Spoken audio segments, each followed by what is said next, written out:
Margarita se asoma, Noticiero Feminista, una producción de Marea, Género, Artes y Humanidades, Asociación Civil.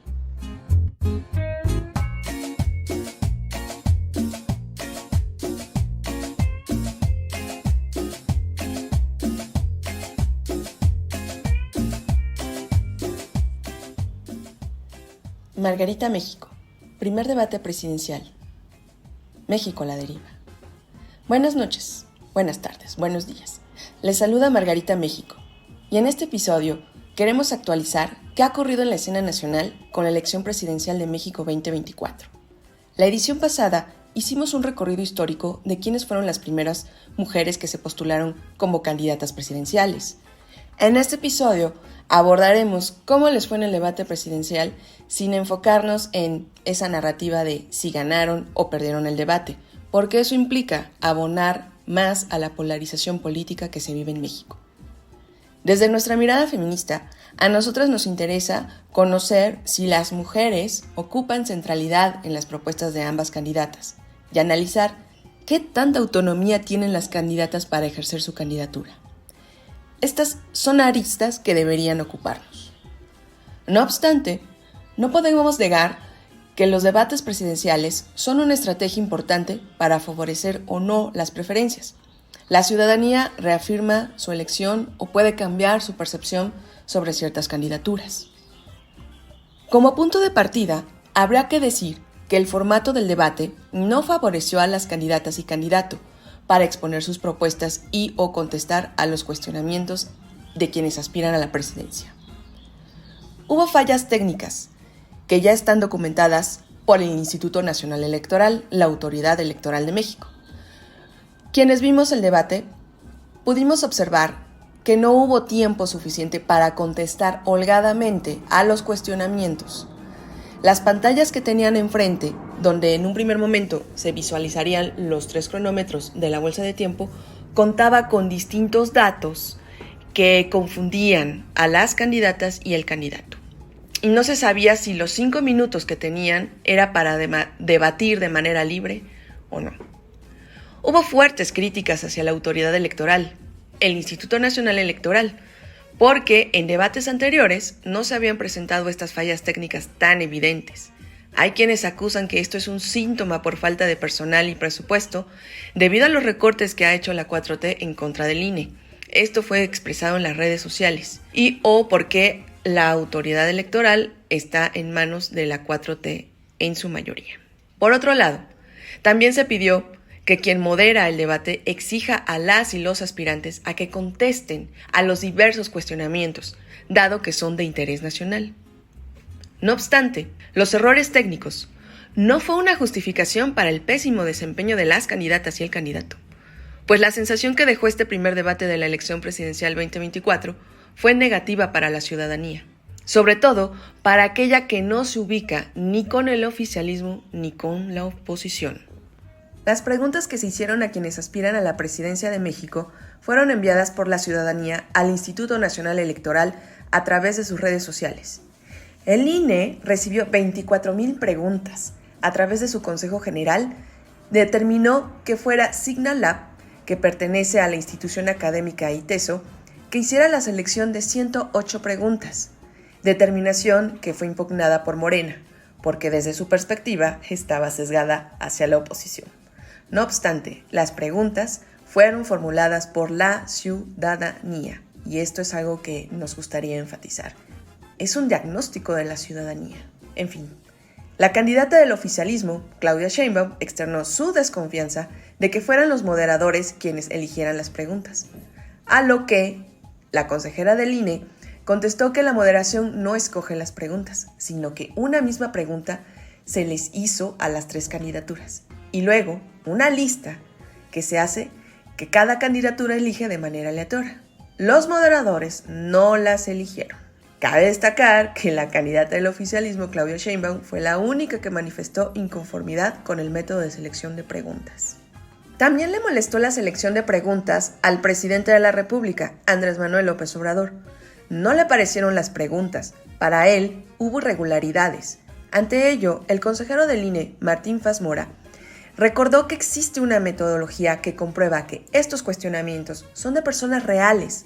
La molestia del presidente la manifestó en su habitual mañanera, donde también llamó la atención a la candidata del oficialismo, Claudia Sheinbaum, por no haber defendido a su gobierno ante los cuestionamientos de la ciudadanía, la candidata de la oposición, Xóchitl Gálvez, y el candidato de Movimiento Ciudadano, Jorge Álvarez Maínez. Las preguntas tan solo son un diagnóstico de la ciudadanía, y en ese sentido no muestra que haya satisfacción con la gestión actual del gobierno, algo que contrasta con las encuestas que dan preferencia a la propia candidata del oficialismo. En fin, el primer debate de la elección presidencial 2024 lo vieron 11.8 millones de ciudadanos por TV abierta e Internet. Tuvo 4 millones de reproducciones que se generaron en Facebook y 36 minutos, lo que en promedio cada ciudadano vio del debate. Otro dato interesante que queremos resaltar fue que el 55% de quienes lo vieron eran mujeres y un 46% eran amas de casa. Ante esta audiencia altamente femenina, nos preguntamos, ¿qué propuestas ofrecieron a las mujeres? A continuación, te mencionamos algunas de las propuestas más destacadas de los candidatos para las mujeres. Claudia Sheinbaum Pardo, Morena. Erradicación de la violencia contra las mujeres. La propuesta consiste en implementar a nivel nacional la línea telefónica para mujeres violentadas, *765. Crear unidades especializadas de investigación en las fiscalías locales para atender el tema de feminicidio. Ampliar la oferta de guarderías públicas, sacar de los hogares a los hombres violentadores, garantía de acceso a derechos sexuales y reproductivos, como lo dictó la Suprema Corte de Justicia, implementación de un sistema nacional de cuidados, becas universales para niñas y niños. En ese sentido, la candidata destacó un programa social en favor de las mujeres entre los 60 y 64 años para que reciban un apoyo económico. Se reconocerá todo el trabajo que las mujeres han hecho en casa durante toda su vida, quehacer que histórica y socialmente no han sido remunerados. Por el lado de la candidata Xóchitl Gálvez Ruiz, PRI-PAN-PRD, ella se enfoca en propuestas en atención a las crisis de seguridad que afecta a las mujeres, implementación de estrategias para prevenir y combatir la violencia feminicida, fortalecimiento de la seguridad en espacios públicos y sitios de trabajo, apoyo integral a víctimas de violencia sin impunidad para agresores sexuales y feminicidas, una tarjeta, la mexicana, con apoyo mensual de 5,000 pesos para mujeres vulnerables, el regreso de estancias infantiles y escuelas de tiempo completo, programas educativos y becas para mujeres y niñas, combate a la discriminación salarial y apoyo a mujeres indígenas. La candidata Gálvez Ruiz se enfocó en señalar que es muy importante atender el 100% de las llamadas hechas por mujeres violentadas y para lograrlo asegura que habrá recursos para que todos los municipios puedan atender cada llamada y se dará mejores apoyos a las fiscalías y municipios. Sugiere apoyarse en la justicia cívica para que se atiendan temas como la falta de pago de pensiones alimentarias por parte de padres deudores. Por otro lado, el candidato Jorge Álvarez Maínez de Movimiento Ciudadano enfatizó la importancia de la perspectiva de género en su programa de gobierno y la importancia de abordar el tema del aborto en México. Sí es importante destacar que sí menciona que esta política debe tener perspectiva de género, a diferencia de las otras dos candidatas que no lo hizo. De verdad, llama la atención que siendo dos candidatas mujeres no hayan colocado la perspectiva de género en su programa de gobierno y no hayan tocado el tema del aborto. Por otro lado, en su propuesta, él cree que debe haber un establecimiento de un Estado cuidador, una jornada laboral digna, insiste en que se atienda de inmediato la jornada laboral de 40 horas, licencias de maternidad y paternidad equitativas, fortalecimientos de centros de justicia para mujeres y vincular la política pública con la ideología feminista. Bueno, creo que ahí hace falta un poco de asesoría. En fin, el candidato Maínez fue el único que se posicionó abiertamente sobre el derecho al aborto. El candidato del Movimiento Ciudadano dijo que no le tiene ningún miedo a pronunciarse abiertamente sobre el derecho de las mujeres a no ser encarceladas por una decisión sobre su cuerpo. También agregó que es importante que los derechos de las mujeres y de todas las personas deben ser progresivos. La verdad es que llama mucho la atención que estos temas o estas perspectivas no hayan sido planteadas por las candidatas. Bueno, ya mencionamos cuáles fueron sus propuestas en torno a políticas de género o ideología feminista, todos estos planteamientos que se hicieron. Pero por otro lado, sí nos gustaría hacer una especie de breve recuento, que no podría ser muy exhaustivo porque nos tomaría una hora quizá de análisis, o podemos hacerlo si ustedes quieren, si las audiencias quieren. Pero bueno, vamos a ahorrar el chismecito.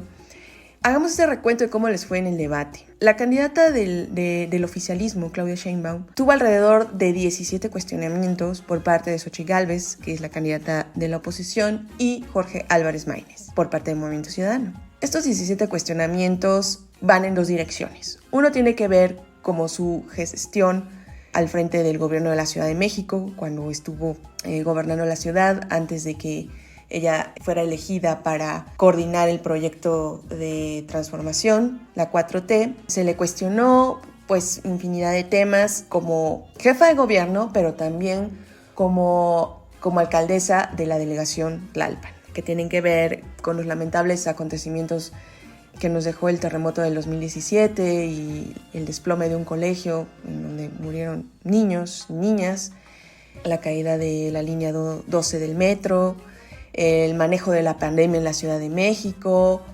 el número de desapariciones en la Ciudad de México, que también ha sido muy cuestionado por organizaciones de derechos humanos.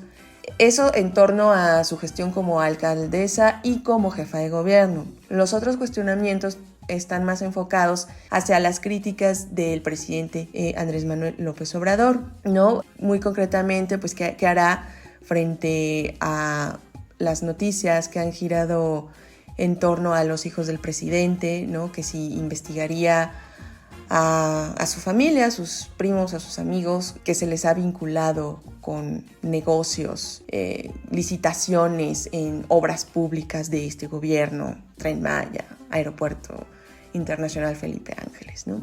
Entonces todas estas preguntas, incluso de si su familia se vio beneficiada de los Panama Papers, todo este tipo de cuestionamientos los evadió, no los contestó, nunca miró a sus contrincantes, ella solo miró fijamente a la cámara, sin ninguna expresividad, muy seria, poco amigable el rostro. Y bueno, eso pues nos deja una sensación de que nos enfrentamos a un perfil, a una posible presidenta que a lo mejor no va a ser tan empática. Esa sensación nos dejó a nosotros como ciudadanía. Por el otro lado, pues Xochitl Gálvez sí inició con mucho nerviosismo, fue muy evidente, un desorden un poco para presentar propuestas o lanzar las críticas, que fueron críticas espinosas, que eran las críticas que se esperaba que se hicieran, porque iba a ser el primer debate, ¿no? Todos estos temas que he mencionado, los nervios le traicionaron un poco, y que bueno, en su cierre, pues en vez de dar un discurso muy articulado, sin necesidad de leer sus propuestas o lo que quiere para proyecto de país, pues bueno, eso le restó muchos puntos en cuanto a la percepción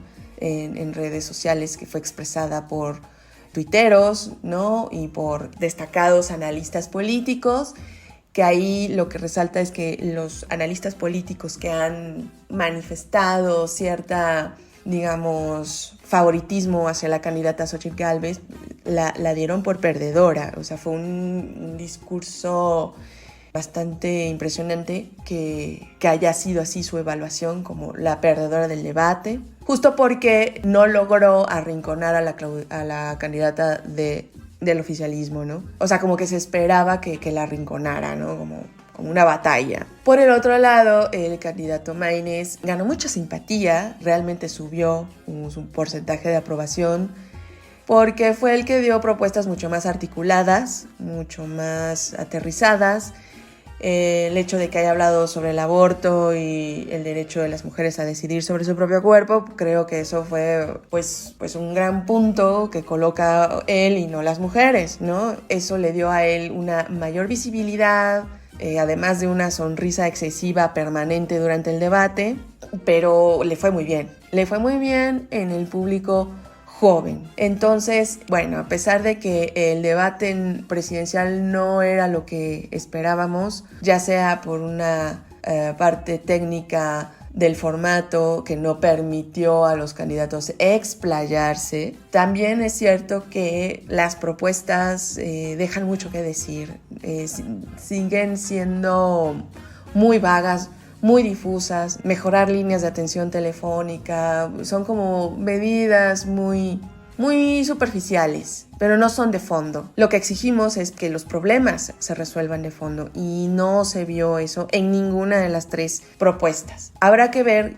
qué nos preparan para el segundo debate. Otra de las situaciones que nos gustaría resaltar es justamente cuál es el margen que tienen de autonomía las candidatas. Esto es importante porque con base en ello se va a definir mucho la elección. En el caso de Claudia Sheinbaum, se notó que ella en todas sus propuestas o cuando resaltó sus logros como jefa de gobierno, ella sacó a relucir los premios que recibió durante su gestión en materia de transparencia, de acceso a la información, que también fueron cuestionados. Y se centró mucho en los logros de su gobierno y con cierto guiño a los de Andrés Manuel, cosa que sí fue un motivo de regaño en la mañanera, ¿no? Entonces estas lecturas, porque al principio, en la mañanera del día siguiente, Obrador había de alguna manera felicitado a la candidata por su buen desempeño, que el buen desempeño fue no contestar y no responder a los ataques de la candidata de la oposición, ¿no? O sea, no darle ese gusto de entrar en una riña. Pero al día siguiente, en la mañanera del martes, el discurso cambió y había un enojo por parte del presidente porque no se elogió lo suficiente su gobierno.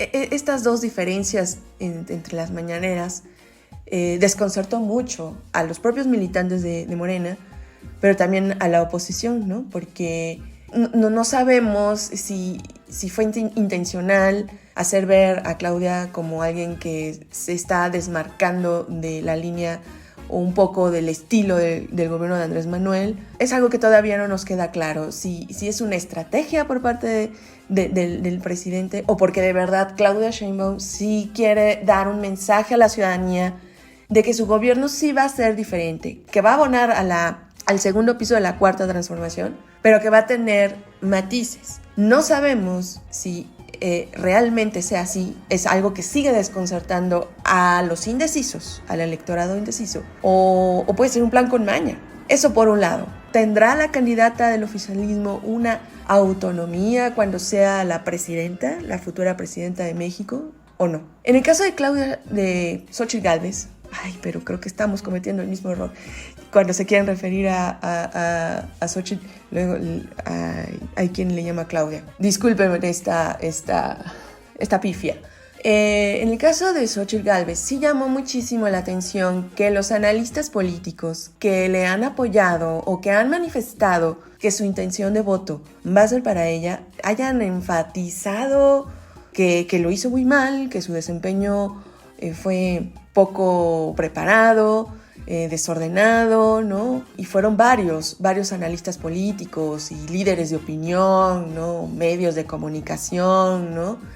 Llama la atención que hayan sido tan tajantes en la crítica. Digo, la crítica siempre será bienvenida, pero sí es un elemento de análisis que hayan dado por ganadora a Claudia Sheinbaum, ¿no? Y que también hayan reconocido que el que tuvo mejor propuesta fue el candidato del Movimiento Ciudadano. Entonces, esto tan solo es un primer momento de la elección en el que aún no tenemos claro cuál es esa independencia que tienen las candidatas frente a los que están detrás de ellas, frente a los grupos políticos que las están respaldando, porque no están solas. En el caso de Xóchitl Gálvez, lo que le afecta es que a pesar de que ella se promueve como una candidata de la ciudadanía, lo negativo que la rodea es que la están impulsando 3 partidos políticos que claramente traicionaron en sexenios anteriores con su actuar deshonesto y corrupto. Entonces es un contrasentido porque aunque la candidata pudiera tener mejores opciones en materia de seguridad o para atender los feminicidios en México, o restablecer el seguro popular que desapareció en este sexenio, y el lamentable desabasto de medicamentos, el lamentable sistema de vacunación que se ha venido abajo, muchos problemas de salud que está enfrentando el país. Aunque la candidata pudiera tener mejores opciones para atender aquellos problemas que no fueron resueltos o que empeoraron con la administración de Andrés Manuel López Obrador, quedan empañados por esas razones, por el tipo de perfil o el tipo de candidatura que ella ha delineado, que no termina de encajar en ciertos sectores de la ciudadanía, porque pretende ser muy jovial, barrio a la vez, muy confiada, muy como un fenómeno de Fox, ¿no? que quiere simular o entrar en el mundo de la chaviza, pero no lo logra, al contrario, a veces tiene declaraciones muy desafortunadas. Entonces, entre una mala dirección de hacia quiénes se está dirigiendo para convencer de su voto, que le queda claro que su triunfo va a estar en convencer a quienes reciben los programas sociales, el dinero, las becas, los apoyos económicos que dan a los adultos mayores. Ella sabe que ahí está el triunfo de su elección, que tiene que convencerles que ella no los va a desaparecer, que ella los va a mantener. Pero desde el oficialismo, pues eso se han empeñado a crear una narrativa de que si ella llega a la presidencia, los va a desaparecer, se van a quedar sin él, aunque ya estén conocidos a nivel constitucional, ¿no? Pero bueno, son muchas cosas que empañan su candidatura, la propia estrategia fallida que ella ha tenido, que no ha logrado encajar en ciertos sectores, convencer, y que además pues no se le define ni de izquierda, ni de centro, ni de derecha. Es una cosa muy rara. Y bueno, los partidos políticos que la acompañan no le ayudan. Entonces tiene como varios elementos en su contra para ganar esta elección. Pero bueno, ya veremos cómo se desempeña en los próximos 2 debates. Habíamos dicho que no queríamos hacer esta evaluación de las candidatas, pero no podemos dejar de lado la percepción de la opinión pública, de la militancia, de los medios de comunicación, de las redes sociales. No podemos ignorarlo en nuestro análisis. Y bueno, el próximo debate presidencial, el segundo, será el 28 de abril, y entonces esperen nuestro paquetito de análisis y veremos qué cambió. Esperemos que cambie el formato y que el formato permita una mayor fluidez para las candidatas y el candidato de exponer sus propuestas, y también de contestar a los cuestionamientos de la ciudadanía y de los propios candidatos, ¿no? Porque sí, nos deben muchas explicaciones, tanto la oposición como el oficialismo. Y también el movimiento ciudadano. Nos deben explicaciones a la ciudadanía, nos deben explicaciones, pero también nos deben propuestas sólidas. El país se nos está yendo de las manos, está dominando el crimen organizado, dominando a través de asesinatos de candidatos a los puestos públicos, están dominando al querer imponer a su gente, y que cada vez se está solicitando mayor protección a quienes están en campaña, ¿no? Tenemos más de 2,000 desplazados en Chiapas, no nos olvidemos del sur del país. Guerrero está ingobernable, 17 grupos del crimen organizado están ahí disputándose las plazas. En fin, realmente quien quede en la presidencia va a heredar un país peor que hace 6 años. Y ahí, gane quien gane, habrá que abonar al diálogo y a la solución, a mejorar nuestro país.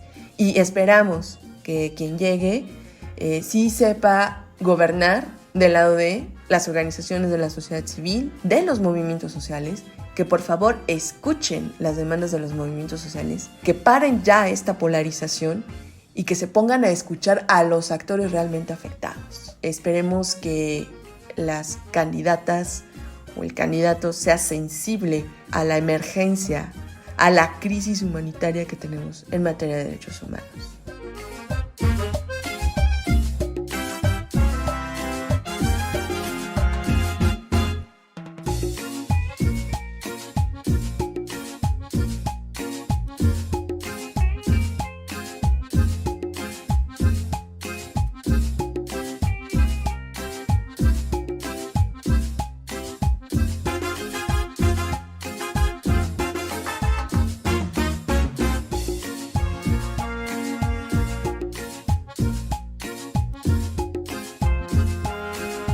Esto fue Margarita se asoma, México.